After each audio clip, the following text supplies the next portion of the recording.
Vous allez bienvenue dans GCAM Télévision, fidèles abonnés, chers internautes. Et c'est mon angai Babino et BD à travers République démocratique du Congo.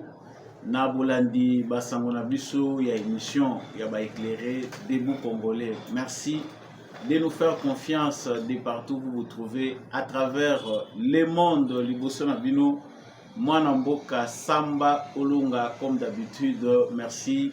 Na fidélité oyo bozali kopesa na émission nabino justice ya nzambe elataka moto te, justice ya nzambe moto moko te aishapaka na contrôle nango wana ezali rituel tradition ya émission na biso yango ete tobanda to rappelaka na bakomede mortel que mabe to pe malamu yo osalaka ezali na litomba na yango. Sur cette terre, tango yo oza kosala mabe okanisi moto akomona yo te, tope oza yanke oza ganki moto akosimba yo azate yeba yango ke il existe un mécanisme oyo aucun humain aishapaka nango mabe na yo ekolanda yo même na tombe na yo. Il n'est pas tard pour changer eza sentence te ezali nde rappel à l'ordre. Basa mon abiso ndenge bokomona tantôt pe déjà boyebi actualité ezali dominé vraiment na ba révélation ya moko ya ba conseiller stratégique ya Corneille Nanga akangamaki na demiap maye alobi etiki ba tout ebele perplexe. En tout cas ba mususu bakanisi azali moto azali ko mériter peine de mort pe ba service na biso ya sécurité esengeli esala musala nango pona kolandela bato oyo batangami na kati ya dossier ya ba terroriste ya M23. Ba mususu balobi ezali lokuta gouvernement ya Félix Tshisekedi bazali na intention ya ko pousser Joseph Kabila na exil ya ko kanga bato bikanga kanga parce que ba échouer bazokoka ko Vandi Samboka ndenge esengeli te. En tout cas ndenge bomonelaki yango mokangami oyo akangamaki conseiller stratégique ya Monsieur Corneille Nanga uta epai ya demiap ya tangi John Numbi, Joseph Kabila, Claudel Lubaya, Olinga Nkoy, Patience Saiba, Bob Kabamba, en tout cas ainsi de suite bakombo ezali ebele ba démenti pe ezali koya bato mususu bazali koloba bango bazali concerné ni de près ni de loin tokolandango na kati ya émission oyo Monsieur Rinkuba Shebandu kombo na ye akangamelaki à partir ya wapi esalaki ndenge nini pour se retrouver na maboko ya ba service ya sécurité ya République démocratique du Congo. Est-ce que ezalaki mabe kobimisa vidéo publiquement ya bave na ye ndenge nini ba auditionnaki ye na kati ya ba locaux ya demiap? Nous allons en parler dans cette émission. Quel avenir pour Joseph Kabila? En tout cas na kati émission oyo nakanisi fil conducteur ya ba analyse na biso ekomema biso toyeba nini sort nini ezali réservé na Joseph Kabila.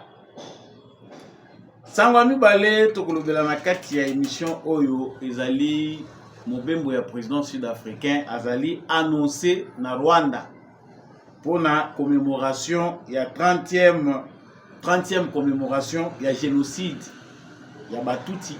En tout cas selon compréhension du gouvernement rwandais. Invitation ezalaki lancée na président sud-africain pour AKNDP pour participer na commémoration wana. Le gouvernement le président sud-africain alobaki bakozala représenté. Reste à savoir est-ce que délégation na ezali kuna parce que ezali mokolo ya lobby nde esengeli ye anyata makolo na ye lobby le 7 avril nde esengeli ye penda anyata makolo na ye na est na Rwanda pour la commémoration wana. Le président l'ancien président américain Bill Clinton azali pe attendu kuna. Quelles conséquences cette démarche-là descente wana ya président sud-africain otoyebi ke azali impliqué militairement à l'est de la République démocratique du Congo pour combattre les M23 qui sont une armée ou une organisation terroriste de Paul Kagame. Est-ce que cela peut changer façon na ye ya komonela makambo pona ko s'allier na oyo Kagame azali koloba na bato bazali ko soutenir ye? Sango ya suka ba unité spéciale ya FARDC ba neutralisaki chef rebelle ya ADF na kombo ya Bagdad na 4 garde corps na ye. Makambo wana esalami na village moko na Beni na forêt ya Tingwe epai wapi ba militaire congolais bazali ko mener ba opération moko ya traque contre ba ADF oyo bazali ko terroriser pe ko commettre ba massacre na est ya République démocratique du Congo. Mais sango muneno tokobanda nango actualité na biso lelo tozali le 6 avril. Zali journée déclarée chômée par l'État congolais na initiative oyo ezomaki na président Félix Tshisekedi ya ko consacrer journée ya 6 avril comme journée Simon Kimbangu. En tout cas sur toute l'étendue du territoire national, mokolo ya 6 avril ezali mokolo moko toyebi ezali férié, mais tozali ko sentir que vulgarisation ezali penza mingi te ba congolais belé nanu penda ba sosolité tina ya mokolo ya lelo 6 avril. Esengeli ba médias congolais, ba professeurs, ba enseignants congolais ba meka penda kondimola na population congolaise na ba élèves na bango mutindo nini mokolo ya le 6 avril ezali important pour na population ya République démocratique du Congo, pour na ba citoyens congolais. Voilà tout pour l'actualité qui sera abordée avec vous bien sûr tout à l'heure. Napesi yo matondo mingi yo mutoponi kolanda ngai. Soki ozana no abonné te na etando oyo prière na yo kosala yango. Wana okomi abonné en tout cas yeba yango ke awa kadiosha ezate awa yeba yango ke makamusu pe na kolobe ko sepelisa yo te. Wana osabonné partager na voisin akoma révolter pe lokola yo yeba koma éclairer. Sali partage, liker, c'est obligatoire. Laissez-nous un commentaire si ça vous va bien. Depuis Wapio Landaka Biso, Ozali Wazalendo Tope, FARDC na Motema comme d'habitude. Depuis ville Nini, ya République démocratique du Congo, ville Nini, ya pays Songolo Pakala à travers le monde. Nazongeli Basangona Biso, ndenge na uti ko pesa bino yango na introduction na ngai molai. Esengeli toyeba ete monsieur Eric Nkuba Shebandu, âgé de 52 ans, où vous allez komona, azalaki arrêté le 3 janvier 2024 dans l'aéroport international ya Dar es Salaam na Tanzanie et par agent ya immigration ya Tanzanie. En tout cas, famille na ye tango bayokaki que monsieur Eric Nkuba Shebandu aza arrêté depuis la Tanzanie puis transféré na Kinshasa, bakomaki mukanda batindelaki ambassadeur tanzanien na Kinshasa pour na ko dénoncer procédure wana ezali procédure moko ya mépris ezali esalemaki au détriment ya droit international. Ça c'est sa famille. Mais le monsieur que vous avez vu, nous les connaissons. Ba mususu ba congolais belé ba yebaki ete. Ba congolais mususu ba yebié tango ba yoki ke ba kangié. Mais pour nous, les habitués des informations de la République démocratique du Congo, tu dis que M. Rick Nkuba, depuis que M. Corneille Nanga, ancien président Yasseni, a décidé qu'il s'affichait, qu'il y un mouvement terroriste M23, à ses côtés, il y avait ce M. Eric Nkuba Shebandu. La photo, vous allez komona yena munduki. Ali entouré, entouré nanga yepe azali nakati. En tout cas, il est très proche, il était très proche de Corneille Nanga.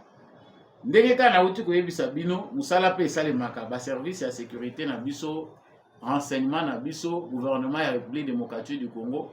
Bazali pe na mécanisme bango bazali kosala pona kosenga dans le droit. Ba Congolais rebelles oyo bazali ko représenter menace pour la sécurité ya mboka bazali ko résider na ba pays tiers. Avant to kota na kati introduction information il faut te bagé ceux qui bakangeli na Tanzanie ce n'est pas pour la première fois que opération à l'olenge wana salima po ezana ba mususu baza ko se rappeler te la Tanzanie a toujours agi ainsi. À l'époque de Joseph Kabila, John Chibangu oyo azali le commandant ya forces armées de la République démocratique du Congo na région ya Kasai bakangaka ye tango asalaka déclaration moko contre Joseph Kabila lobi ki asengi na Joseph Kabila quitter pouvoir entouré de militaires et nako sione na ye tango azali kotambola na bamboka bapaya akendaki pe kokwela na Tanzanie. Et là le gouvernement tanzanien balobaki totie maboko. Le gouvernement congolais sengaki ke ba extradaki ye batindi ye na République démocratique du Congo et pas wapi ba service ya Joseph Kabila ekangaki ye.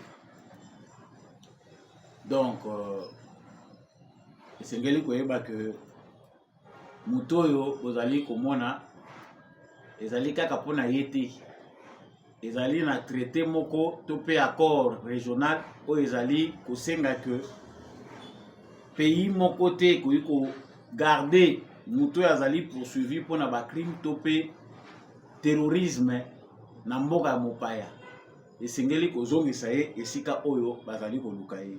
Ça c'était une parenthèse. Monsieur Eric Nkuba azalaki présenté lobby na ba service ya sécurité DEMIAP nde présenté ye ezape malamu même soki bosi bolandaki to landa nanu ba makambo na ye oya bimisaki tango azalaki na interrogatoire audition na ye lekaki ndenge nini simande tozongi. Allez pas votre femme. Moi je parle souvent aux femmes. Elle dit quoi? Bon, jusqu'au lancement de l'AFC, ma femme ne connaissait pas ce qu'on faisait. Oui, après? Mais c'est quand elle a vu les photos sur les réseaux sociaux qu'elle s'est alarmée, elle a commencé à... Elle n'était pas en fait contente. Est-ce que vous pouvez nous parler franchement des contacts internes à l'AFC, des contacts, que veux-je dire par contact interne? Je veux dire que vous avez trouvé des soutiens militaires à l'extérieur, vous avez trouvé une branche armée, mais vous avez besoin de cadres politiques. Ces cadres politiques-là, je suppose que vous comptez les trouver ici, à l'intérieur. Vous pouvez m'en parler? Chef, je pense que je vous avais encore parlé et vous avez cité quelques noms. Oui, vous pouvez nous rafraîchir la mémoire. Ça fait longtemps, mais il y a des gens que je connais qui prenaient souvent contact avec nous. Comme qui? Comme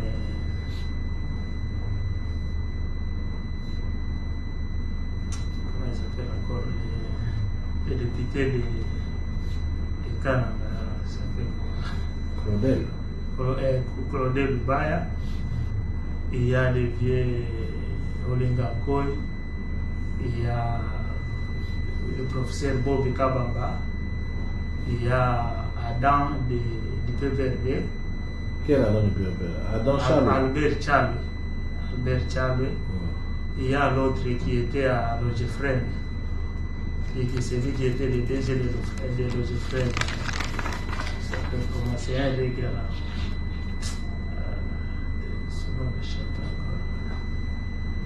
Albert, c'est le petit de Jean Moukoutou.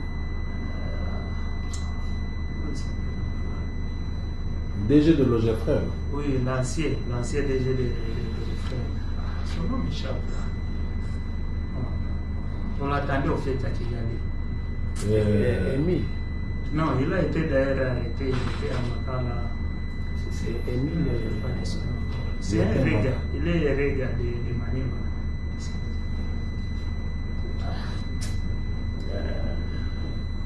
Il est encore jeune comme ça. India. Hein? India. Non, pas India. Non, pas India. Émile. Pas Émile. Il était DG à l'OGFREM. Ça peut pour encore. Vous l'attendiez à Kigali? Oui, vous l'attendez à Kigali. Vous l'attendez vraiment à Kigali. Et il n'est pas venu pourquoi? Non, je ne sais pas si... Je crois qu'il doit... Peut-être qu'il est venu après moi.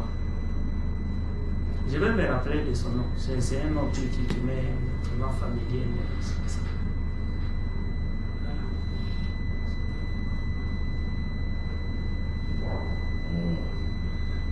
Côté militaire, Du côté militaire, nous, on n'avait pas de contact militaire. C'est lui qui avait les contacts militaires, c'est pas nous, c'est le général John Numbi. On parlait avec lui et l'ancien président Joseph Kabila. Mais nous, au Cornet Nanga lui-même n'a pas de contact militaire. Ça, vraiment, je peux l'affirmer et le réaffirmer parce que c'est quelqu'un que je connais très bien. Il ne me cachait rien. Il n'a pas de contact militaire. Donc, les contacts militaires, c'était John Numbi, Son nom est l'ancien président. qui était chargé de monter la partie militaire.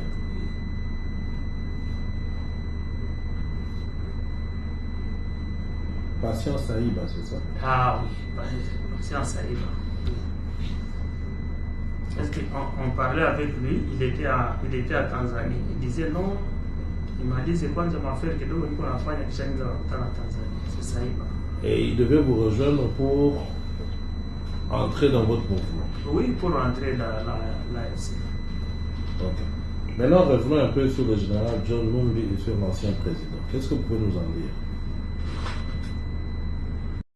Voilà, comme vous le voyez si bien, Azali na humeur ya mutu aza torturé te, aza kolela te, avandi comme na kati ya bureau, ba interroger ye, atangi ba kombo place aza na oubli, aza kopesa ba repère pour que mutu azali ko interroger ye a retrouver ba kombo. Il a bien cité le Patient Saïba qui était l'ex-DG de l'OGFREM, Claudel André Lubaya, qui est maintenant en Belgique ou en France, Joseph Kabila, l'ancien président, Bob Kabamba, professeur, John Numbi, Bakombo Oyo Tosito Yebi. Mais, wana ya tangi Bakombo na bango, en tout cas, les gens se posent beaucoup de questions. Pourquoi un interrogatoire secret de la DEMIAP peut se retrouver diffusé dans une conférence de presse? Pour nani ba presse sepeli ko présenter yango. En tout cas, biso bato tozali pe ba observateur tolandi de près ce qui est fait. Tu trouvais que démarche oyo ezali propre na gouvernance ya Félix Tshisekedi. Bato bazali déjà ko critiquer démarche ya que ba service secret etie libanda et bimisi makambo ndenge lekeli na kati balobi eza manque ya professionnalisme ba yebite le pourquoi ya démarche wana. Cette démarche vise à éclairer l'opinion pour na Congo bato bazo souffrir mingi na maladie d'information. Manipulation ezali mingi.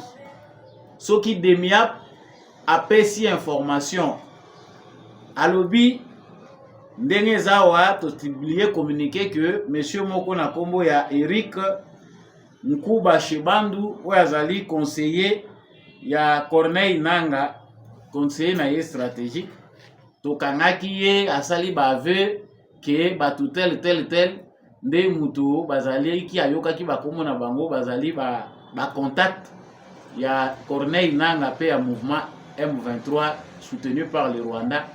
Kaka biso oyo ba congolais tokozala ba les premiers. Qu'est-ce qui prouve? Ah, bozoko lobaki il a dit alobeli yango esika nini? Pourquoi vous ne l'avez pas montré? Les Congolais, je ne sais pas, c'est pas tous les Congolais, mais il y a une catégorie de Congolais oyo bakangami makasi na libulu oyo Kabila tika ki biso ya manipulation, mensonge d'état, crime babiloko ya ndenge wana jusqu'à tel point que les gens ne peuvent plus croire même ata bazwi vérité yango batandeli yo yango boye soko ovivaki 18 ans dans les mensonges et que ozalaki révolté te oza nano aveugle jusqu'aujourd'hui. Et là quand je vous parle là il y a encore des aveugles qui ne voient pas que la démarche de nos services secrets était à présenter devant l'opinion nationale et internationale l'individu lui-même et ses allégations.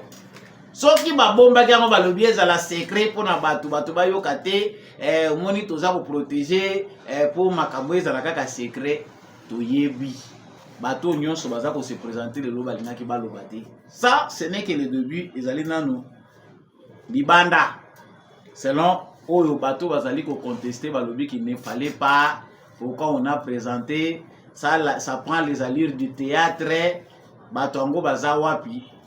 La première des choses que nous devons savoir, la plupart de ces individus, parce que mon côté na bango aza ko se retrouver sur le sol congolais, tant tout ça les services de renseignement ne vont pas venir nous poser nous les questions sur le travail qu'ils doivent faire. Tango basenga ki ba extradé ye akangamaki na Tanzanie bazuye ba ye na ye awa. Ils n'ont pas demandé notre avis. Quand il s'est retrouvé ici, tango aza ko faire sa révélation parce que akangamaki depuis janvier.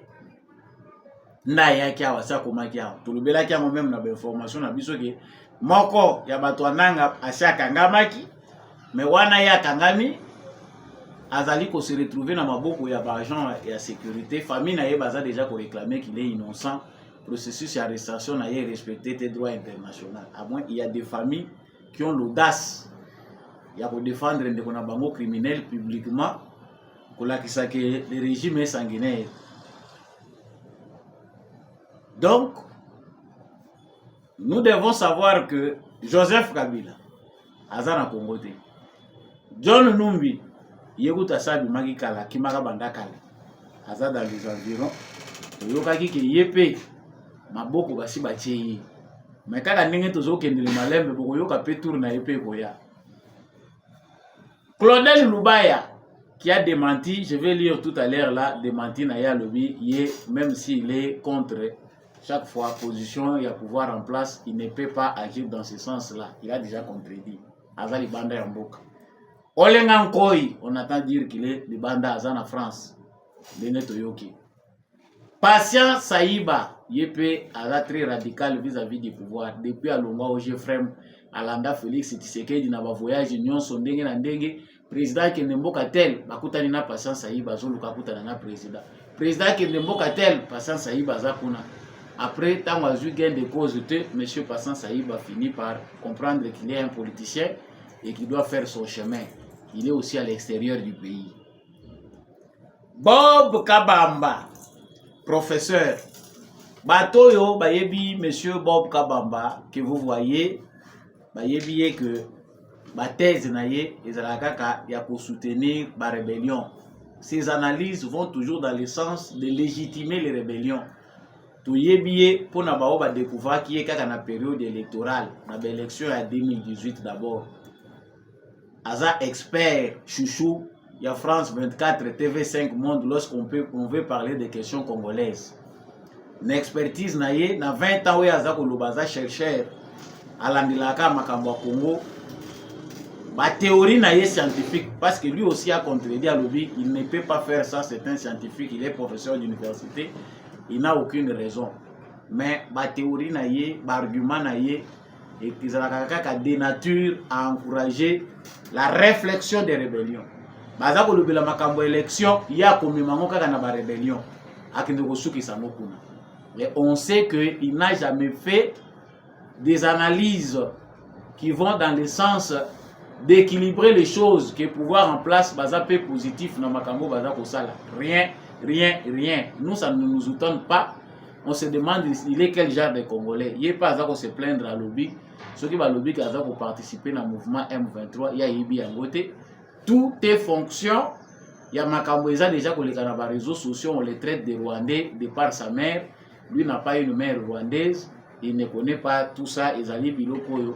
Batubala ça déjà à travers les réseaux sociaux. Et si aujourd'hui ils allaient officialiser à travers le gouvernement congolais, il ne s'étonne pas mais il n'est jamais associé ni de près ni de loin. Ça c'est eloko aliboso sengeli toyeba yango wana professeur ya Liège. En tout cas, ba analyse na yetu yebi ke ezala kaka ya kotengama. Awa tozali koloba moto na moto aza na kana ye tozobanda na baka oyo ezali baka moko ya bato oyo eza sensible mais sensible te. C'est-à-dire ata tikali ne libanda ya mboka wana il ne représente pas un danger pour le pays. Un grand danger, j'allais dire. Ils sont tous des dangers pour la sécurité du pays.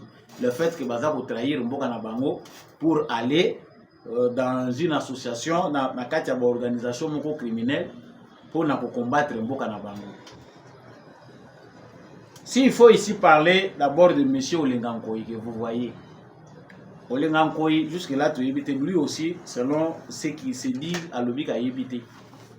Et loko baza ko reprocher ye azali à société na makambo wana comme un peu tout le monde. Mais Olenga Nkoyi a échappé à la mort. Arrêté dans les mêmes conditions par Mouzé Laurent Désiré Kabila. Condamné à mort. Il a réussi, il a échappé de justesse. Dans la dernière minute, dans la circonstance moko atténuante, Nde Olenga Nkoyi azalaka sauvé. Il sait lui-même Olenga Nkoyi comment il a été sauvé.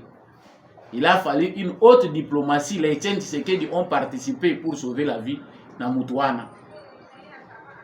Mais aujourd'hui, ces passés-là, ces démons-là qui ont torturé Olenga Nkoyi, comme ils ne se retrouvent pas aussi politiquement, l'enjeu politique ya lelo ezo permettre yete ke ayaka kochama kele ndinga bandaye kochana période ya Kabila babenga ye akoma pe moko ya ba soki troisième voie soki copté soki ndenge nini amoni ke scène ça ezo kofuta lisusu te asali soki combien de mois structure na bango wana toyebaka te pe apport nango eza nini bapesaka ngo mbongo.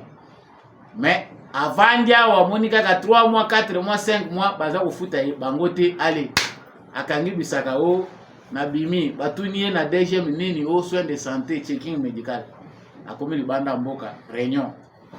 Ça c'est le cas Olenga Nkoyi. Donc les démons de la mort ezali ko poursuivre depuis époque ya Mouzé. Nous parlons ici de Claudel Lubaya. Je pense que Réja Tchélibiso photo ya monsieur Claudel Lubaya. Monsieur Claudel Lubaya à propos na ye. Je vais lire pour vous comme vous le voyez. Il s'est dit, il serait d'apprendre que j'aurais été cité comme acteur de l'AFC. Ce n'est pas parce que je ne partage pas les points de vue du pouvoir en place que je serai tenté de prendre des raccourcis. Je rejette de la manière la plus catégorique ces allégations qui portent atteinte à mon honorabilité et à ma dignité. Républicain par essence, je reste engagé dans une approche démocratique d'une opposition républicaine et non violente, dans le respect de la Constitution et des lois de la République. Les présents postent vos droits de réponse et démentis formels. Signé Claudel André Lubaya. Monsieur Claudel a répondu par rapport à Makambo Oyo, conseiller Yananga Afundi Atangi Bakombo. Mais est-ce que ça serait une manœuvre de la DEMIAP de formenter un coup pour citer des gens et puis qu'on condamne Bango? Bazwa Kombo ya Claudel Lubaya, batia yango na munoko ya monsieur Rick pour monsieur Claudel Lubaya se retrouver na kati. Tout d'abord, les Congolais doivent savoir que ils ont une réunion moko et les gars à Bruxelles. Bato bayebi ba dénoncer yango déjà depuis longtemps. Réunion où les gars qui na Bruxelles, et les gars qui na Belgique na hôtel na Bruxelles na hôtel Conrad Louise. Ba délégué à Paul Kagame bayaki na batou y ensemble parmi lesquels Claudel Lubaya qui se disait qu'il a sali retrait et Salumaki na Belgique. C'était depuis quel mois? C'était depuis le début de l'année de février. Claudel Lubaya azalaki déjà na kati ya réunion wana. Ba Congolo ba yebaki ba dénonçaki qu'est-ce qu'il était allé faire avec une délégation de Kagame bazaki ko solo makambo nini. Vous vous êtes pacifiste, aujourd'hui aux arts républicains, yo koko kota makambo ya ba rébellion te, mais vous vous retrouvez dans des négociations, na ba discussion, na bato bazali ba ennemi ya Congo. Que devons-nous conclure par là? Sikoyo, pendant ce temps que ya zaki na ba réunion kuna, awa bakangi mutu azo kotanga pe kombo na yo. Le monsieur est serein. Bato nyonso atangi ba kombo eza bato ayebi.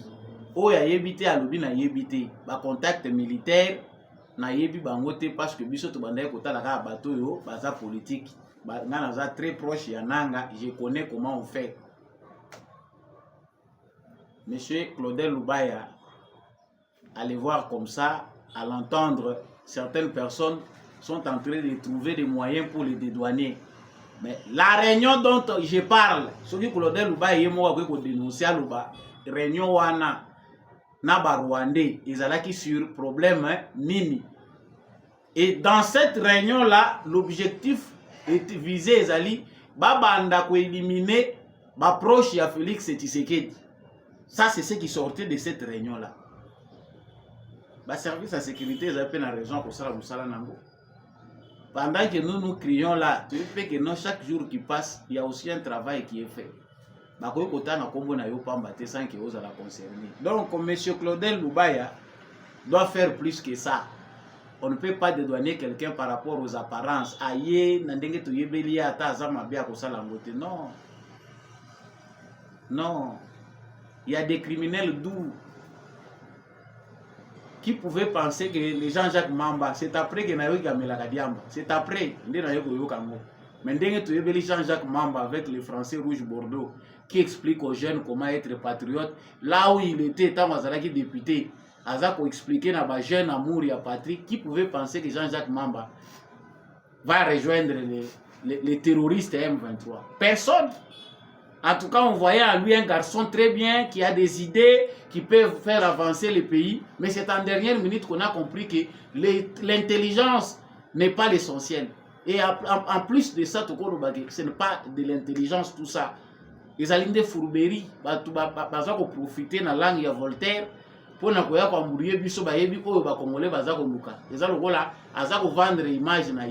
Et quand on lui donne un poste, il sait quoi il peut faire après. Pour nous montrer qu'il n'est pas républicain, M. Jean-Jacques Mamba s'est retrouvé à l'extérieur du pays, à Zawapi, à Zalibanda. En France, c'est pas Iwapi, Macron, à Zagosenga, Tshisekedi, à Kenya. Bamagambo, Tozoko, Lubakawa. Pour la plupart, il y a bateau, Bazako Kimawa, Bazako Kimelaka en France. Macron veut que Tshisekedi aille en France. Mais ceux qui font des réunions contre le régime de Kinshasa sont en Belgique et en France. Vous avez vous-même les conclusions pour vous dire ça. Patience à Iba Tokolobelo côté, ceux qui sont dans les réseaux sociaux qui voient ces tweets, bah yebi c'est qu'il est. Ils ont un bateau, pour un bateau, batanga la Bible. Yesu ne bateau bazana Yesu te. Yesu alobaki na bango. Ils ont été bateau bozo tanga réunion sur Seigneur. Ce sont les gens qui comprennent. Nous avons été infiltrés à haut niveau. Surtout le makambu ya patience aïba na Ogefrem. Relation au Ogefrem. Pont au salimaki entre Ogefrem na Rwanda. C'est trop dur à entendre. Mais c'est parmi les pions ya Kabila pour que l'administration congolaise ait servi le Rwanda d'une certaine manière. Tant on dit que nous avons été infiltrés,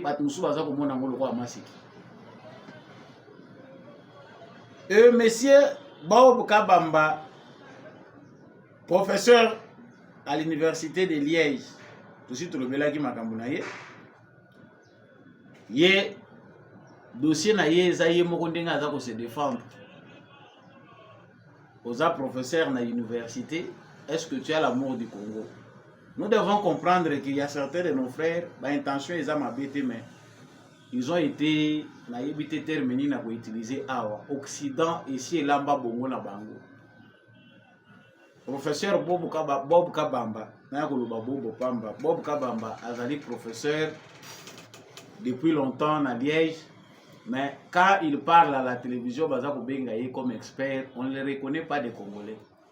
Que ça soit vrai ou faux, qu'il ait un parent rwandais, mais tu as vu que ceux qui ont analysé, fait analyse sur le professeur Bob Kabamba na télévision, même si ce sont les propos d'un scientifique qui fait mène ses recherches, ils allaient propos moko contre la République démocratique du Congo.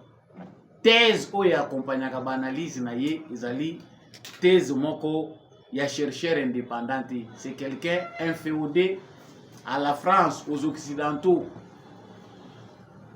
Et nous avons comme ça autant. Ce qu'on dit dans les médias, il y a France 24, TV5, et on en passe. Médias français, pour un pays, Songolo qui est expert na bango. Il a déjà été formé par eux. C'est ce que pensent ces pays-là, c'est ce que lui va traduire à travers ses analyses. Donc en France, si nous devons retenir, on complote contre Félix Tshisekedi. Les Français sont diplomatiquement en train de chercher à aider le Congo, alors que c'est en France où résident la plupart des ennemis du Congo, qu'ils soient de l'intérieur ou de l'extérieur. Bato bazo qui ne comploter, bazo sala ba réunion, bazo qui ne en France. Explication ils allaient passer. Bato bazali komituna makambo yo ndeko Eric alobi tango akangami Augustin Kabuya ashalobelaki yango mikolo euti koleka bato bakondane Augustin Kabuya balobi Augustin Kabuya aza biloba mingi. C'est pas comme ça qu'il doit se comporter en tant qu'homme public. Muto aza politique ya koki kolobaka ndenge wana te, c'est jeter le propre sur Kabila. On comprend qu'Augustin Kabuya était déjà bien informé. Mais il n'était pas le seul. Biso tozaki pe bato belé to belelaki déjà que chef de bande ya makambo eza Joseph Kabila, yende architecte ya makambo nyonso. Ici on peut donner raison à Joseph Kabila. À Augustin Kabuya, pardon. Par rapport à se dire ndenge tolobia wake batu oyo basité bakombo na bango basi babimi libanda, les autres voient une faille de service secret. Non, baye ko banda kotanga bango ba mususu basi babimi libanda, parce que quand on dit contrôler les sorties, baza ko recruter bango ba mususu bazo bimela na Brazzaville, ba mususu baza ko bimela boy. Ce ne sont pas des enfants. Oh, il faut qu'on kangela na ndako. Non, les Congolais ont la liberté de circuler partout où ils veulent aller. On ne peut pas soupçonner n'importe qui. Nous sommes bimane a au moni penda bimi lita meza ya kovimba. Alobi abimi pour des soins de santé, mais comme les bandes boyoki ka rejoindre nanga. On ne peut pas empêcher les Congolais de s'exprimer.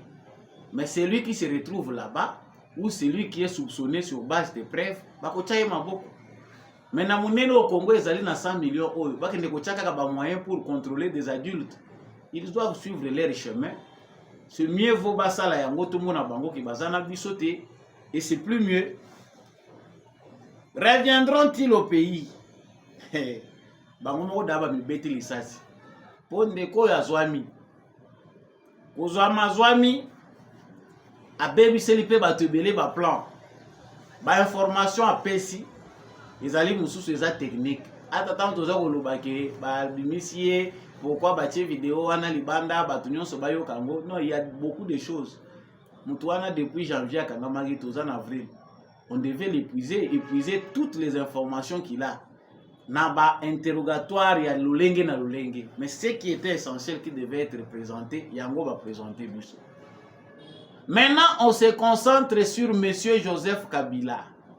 Quel est le sort réservé à Joseph Kabila? Parce que il y a la famille politique, les fidèles des dernières heures, il y a Joseph Kabila Balobi.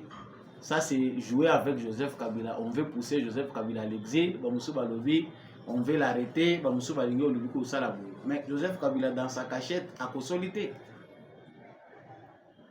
Tout est fait maintenant, tout est clair. C'est Joseph Kabila qui est au centre du jeu. Est-ce qu'à Kozongawa, l'étau se resserre autour de Joseph Kabila? Oyo, le pouvoir est menacé. Ce n'est pas le pouvoir de Félix Tshisekedi qui est menacé, mais c'est le Congo qui est menacé par un groupe d'individus. Groupe Oya individu animateur na bango Joseph Kabila, en complicité avec Kagame, balobi Tshisekedi doit partir ou rien. Si Tshisekedi ne part pas, il faut déstabiliser Congo à tous les niveaux. Makamutoza Koloba Joseph Kabila, depuis l'année passée, il y a un article de Jeune Afrique, je ne sais pas où, Afrique Intelligence, qui parlait des gens qui ont contact à Joseph Kabila avant l'élection. À Afrique du Sud, à pays belé, il cherchait des contacts à Lukandingini ya Kosala. Bandeko, des mois ya Pharaon, Tozoluba Awa, Azalaka facilité pour atika mutu. Kabila a tout. O nyonso Kabila zui na Congo, azana ngonang, abotoli ete. Kabila a pillé le Congo jusqu'à tel point que Toza suna liloba kolobate. Et ça na secteur te moko o ezalaki impacté te na koleka na Kabila. Impact wana ezana malamu te kaka na mabe. Ba secteur nyonso ya vie na biso. Mais quand Kabila pense que ya kokotika Congo te, après l'argent qu'il a, après tous les biens, après avoir vandalisé l'économie, après avoir massacré les Congolais, parce que tout ce que Kagame fait, bénédiction Mouné Nazouaki pendant 18 ans, c'est Joseph Kabila. Biso toza suna malobebele ya kolobate. Ya motuya oyo biso ba Congolais tokoki ko retenir ezali que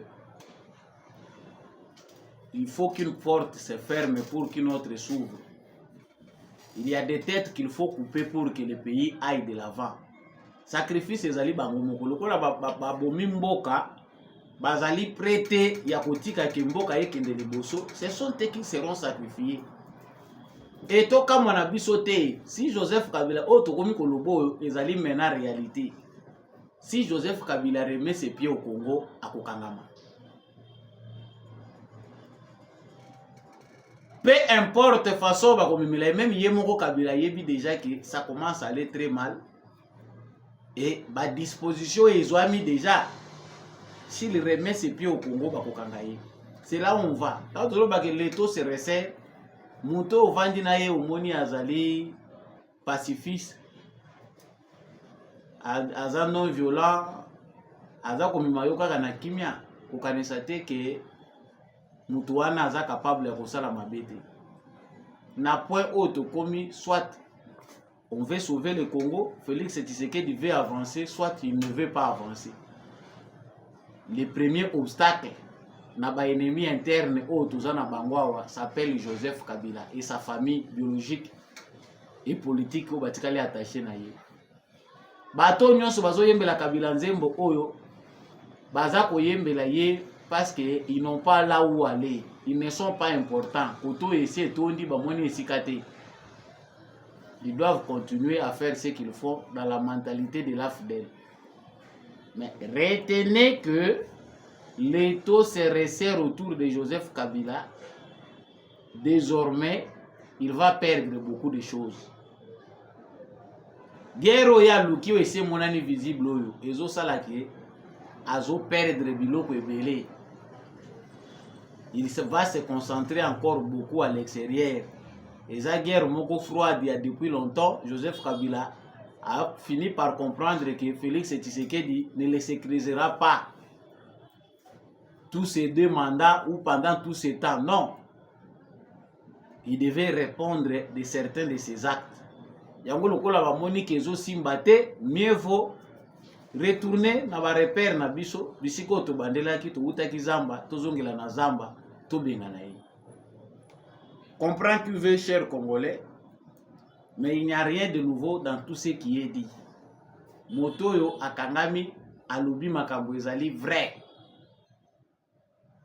Plusieurs de nos frères qui ne se retrouvent pas dans le jeu démocratique veulent aller en brousse pour penser que le rôle de Salemaki na époque, bato bakendaka zamba, on a fini par les appeler.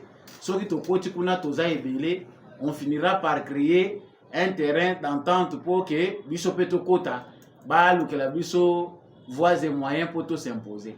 C'est-à-dire comme il y a jeu et comme il y a la culture, il y a certains Congolais qui pensent que quand on ne se retrouve pas dans les jeux démocratiques, on est obligatoirement obligé d'aller en brousse, se rebeller contre le pays, faire massacrer ses concitoyens et puis revenir encore en politique. Nde ba calcul ya ba Jean-Jacques Mamba, nde ba calcul ya ba Lubaya, ba calcul ya ba Olenga Nkoyi. Na Frank Diongo peso to yebi te parce que bandaka ngamaki na France awa kosu peso bi malizuzu te. Comprends qui veut. Sangwa mibale tolobaki awa ezali ya président sud-africain Cyril Ramaphosa azalaki aza invité na Rwanda pour la 30e commémoration ya génocide selon l'entendement de Kagame et ceux qui l'ont fabriqué. Kagame a salaki haute diplomatie pour que le président ya États-Unis a se déplacé aya na Rwanda à l'occasion de cette commémoration. En tout cas, ezali coup moko munene pour na bango. Si le président américain se déplace pour cet événement-là, ça veut dire qu'ils sont encore dans cette logique-là qui consiste à encourager Kagame derrière ba verbe oyo a utilisaka na ba mot oyo et construire le régime naé basé sur les mensonges. C'est facile de comprendre que la communauté internationale est allée complice, les occidentaux sont complices, ceux qui sont continuer à soutenir Kagame dans la thèse de génocide telle que Yémo va comprendre. Ces derniers temps, les diplomates rwandais, lobby pro-Rwanda dans les États-Unis d'Amérique, babundi makasi na tractation na bango ezali que pour que Kagame ait du souffle, il faut que 30e commémoration du génocide na bango fabriqué et salement autour de ba chef d'État ebélé. Paul Kagame a prévu que ça soit un grand événement et qu'on permette que à jouer diplomatie na ye. C'est-à-dire il veut vendre cet événement. Chaque fois qu'il rappelle à la communauté internationale, Tala, Berer, Nabino, Bosalaka, Yangonde, et sali que Bisoto comme dans la situation old. Mais Berer, la communauté internationale, Salaka, il y a maintenant 30 ans. Donc, yo chaque fois, vous pouvez utiliser Kaka, même propos, même verbe, même vocabulaire, pour continuer à soutenir yo. La stratégie de Kagame consiste en ça. Il a fait, ils sont là parmi bateaux qui va fabriquer, va créer génocide dans Rwanda, va créer instabilité dans Grand Lac. Et puis à fabriquer en haut, et comme il a la carapace naïe, à chaque fois qu'il se sent en insécurité, il évoque ce passé-là. Il y a un gros rendez-vous dans Bango, il y a lobby le 7 avril. Il a voulu que ça soit un grand événement. Il est allé plus loin. Parce que Cyril Ramaphosa s'est invité hier mon côté. A moni que la diplomatie faite par Félix Tshisekedi et ça dit que SADC est commis contre lui. Les BRICS, Tshisekedi n'a bousculé la diplomatie côté Kuna, va se pencher, va comme il peut couper cet argumentaire Moussous. Si le M23 ne veut pas quitter le sol congolais, il faut tout bundisa bango militairement. Et cette thèse-là entre en contradiction avec la thèse française. Il y a des occidentaux, il y a des américains et qui pensent que tout doit être résolu par le dialogue. Maintenant, Kagame a joué Pelikolo, a raisonné le bilan. Il faut aller même plus loin comme le président sud-africain pour tout discuter. Parce que c'est comme ça la diplomatie. Donc, il invite les présidents sud-africains pour akende à Kigali. Et là, à Kigali, ils vont profiter parce qu'il va y avoir un échange un tête-à-tête entre lui et le président sud-africain. Tous ces derniers temps, les médias rwandais, lui-même Kagame, condamne le soutien de la SADC à l'armée congolaise. Pour Nabango, SADC soka s'engager militairement et la kisiki accueilli pour soutenir le FDLR ou le Kometaki, le génocide na Rwanda. Après 30 ans, même les historiens congolais bazako le belango. Que reste-t-il des FDLR sur le sol congolais? eza argument moko eza infondé na 30 ans wana ba FDLR wana bazalaki na ba âge ni baza oya sika bano babotami où tous les Hutus qui avaient fui deviennent des FDLR. Toujours koyeba mo pété. Le gouvernement congolais a fini par voir même adopter Tondimi ba FDLR bazali. Nous allons nous engager dans un processus pour ba FDLR bazom. Mais on comprend que les ali ba Libye, les ali ba échappatoire oyo Kagame azali ko kuluka po adiembela nango. Mais ici l'attention ici les ali sur le président sud-africain. Est-ce qu'il va revenir en arrière? Peut-il aujourd'hui comprendre Paul Kagame et puis rejoindre la logique occidentale? Parce que logique occidentale, ce qui est hollandais en haut, Félix Tshisekedi a occupé aussi ça 5 ans.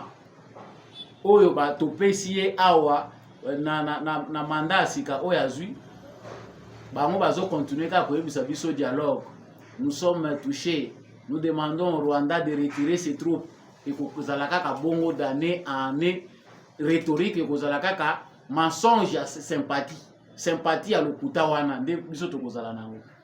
Mais le président sud-africain, on sait que c'est un homme déterminé parce que ceux qui SADC et na Congo, en tout cas, c'est sûr que la diplomatie de Félix Tshisekedi avait réussi à travers lui pour que soutien wana à la makasi. Et on sait que dans l'ombre, ce n'est pas aussi ça, c'est un jeu des intérêts. Les Sud-Africains savent qu'ils ont beaucoup à gagner. Ce qui te le but au côté, à mon sens, il y a BRICS. Les BRICS, ça n'a pas intérêt. Bah, que le Congo, ils ont intérêt. Alors, pour nous, le Congo, ceux qui disent vous allez prêt, SADC, vous allez prêt que vous s'engagez militairement, Bitumba, ou tout si vous aurez aussi votre part. Parce que chaque jour ici, on pille les minéraux. Dire que non, bango ba yepo ba yako yiba ba minéraux, non. Malamu kutu bazo ngo mais tout si ça Bitumba. Que tous na bateau baza ko piyango, baza ko massacrer ba Congolais, ça c'est absurde. Mais vous verrez que la SADC est bloquée par rapport à la logique occidentale. Ba occidentaux mutu ba bloquer action à SADC. Plus mikolo eza ko kende, plus biso to koya ko risquer to mona SADC est comme inutile. Alors que la SADC est là pour un engagement militaire. Babunda Bitumba. Est-ce que c'est possible que le président sud-africain a cédé position? On pense que c'est difficile.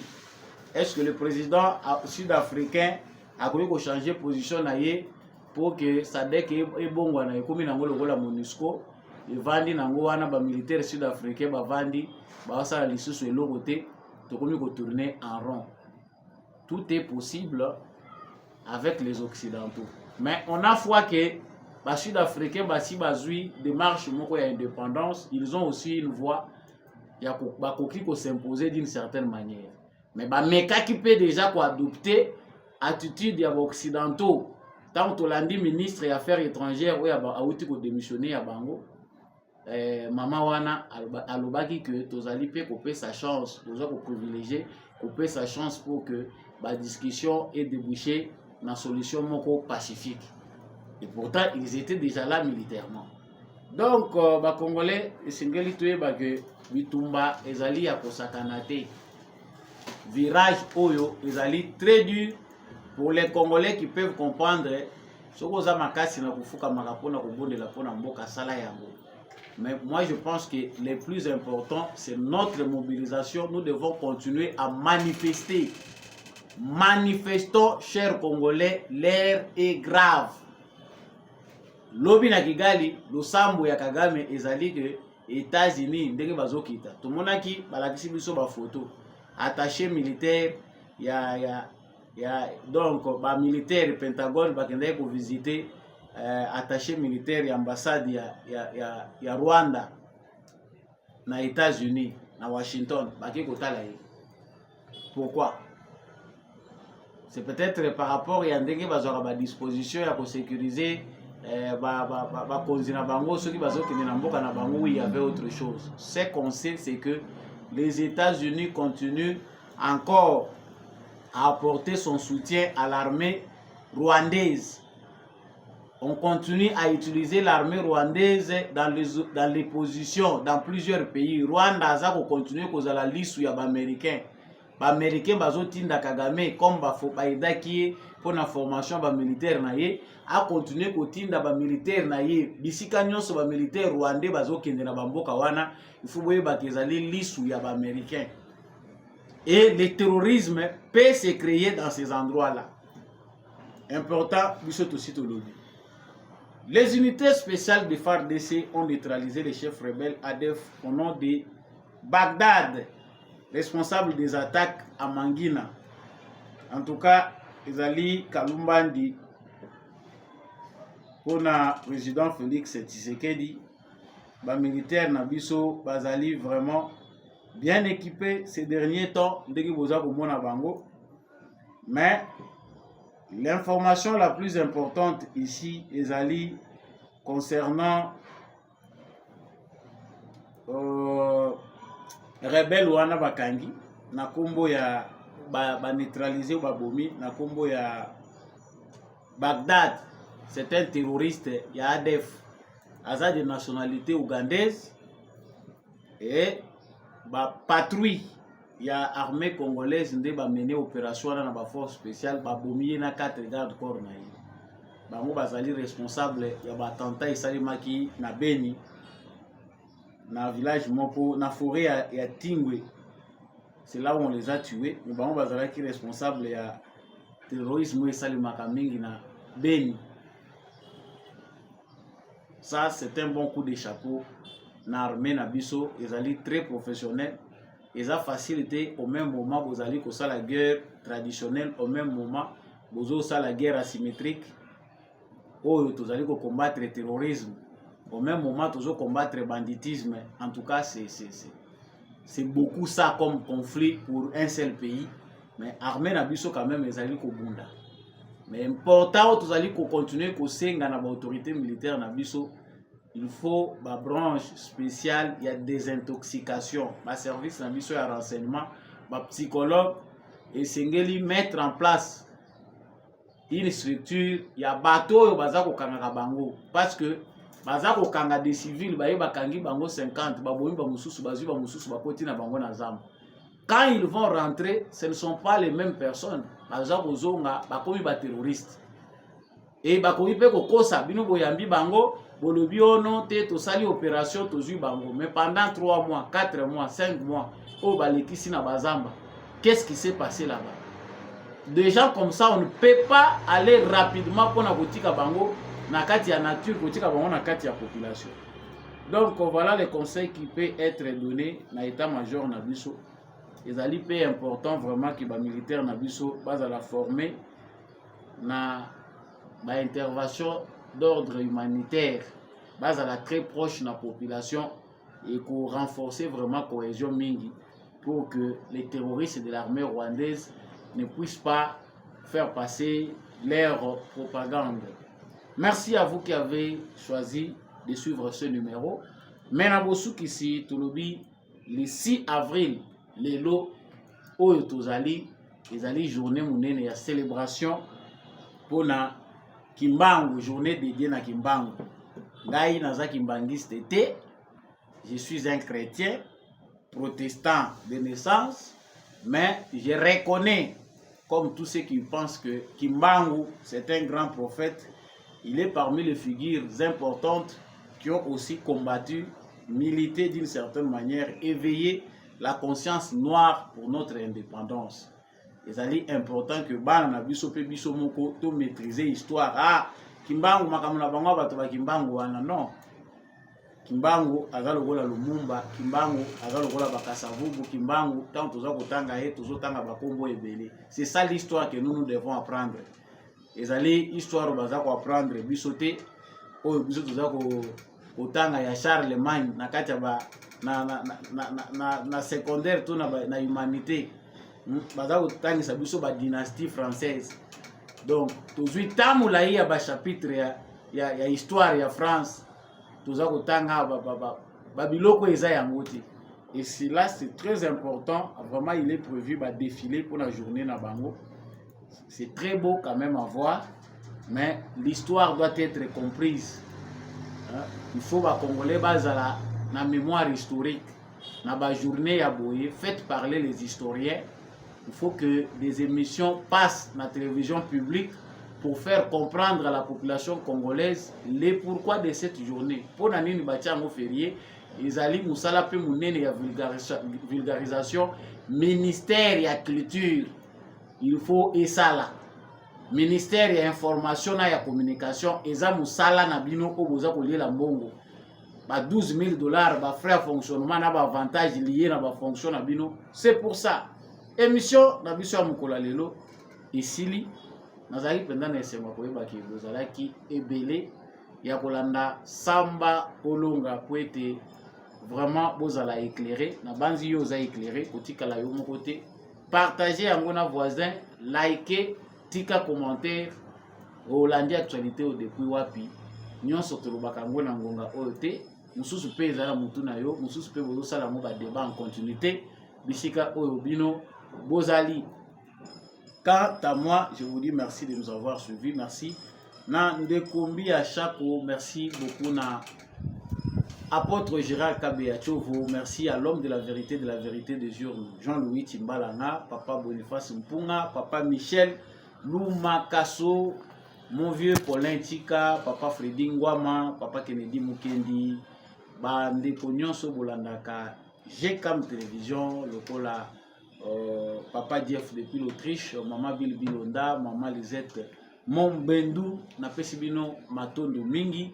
Merci à tous ceux qui nous suivent à partir du Canada, na Edmonton, Bozolanda Bisso, na Ontario, Bozolanda Bisso, na Québec. En tout cas, pour ne citer que ces villes-là, c'est vraiment particulier pour Nabino Mokolo Lelo. Et tous ceux-là qui nous suivent à partir de l'Est de la République démocratique du Congo, restons debout, déterminés, mobilisons-nous davantage pour la cause de notre nation. Je reste Wazalendo na motema, FARDC na motema, tout le monde prochainement na émission Moussous.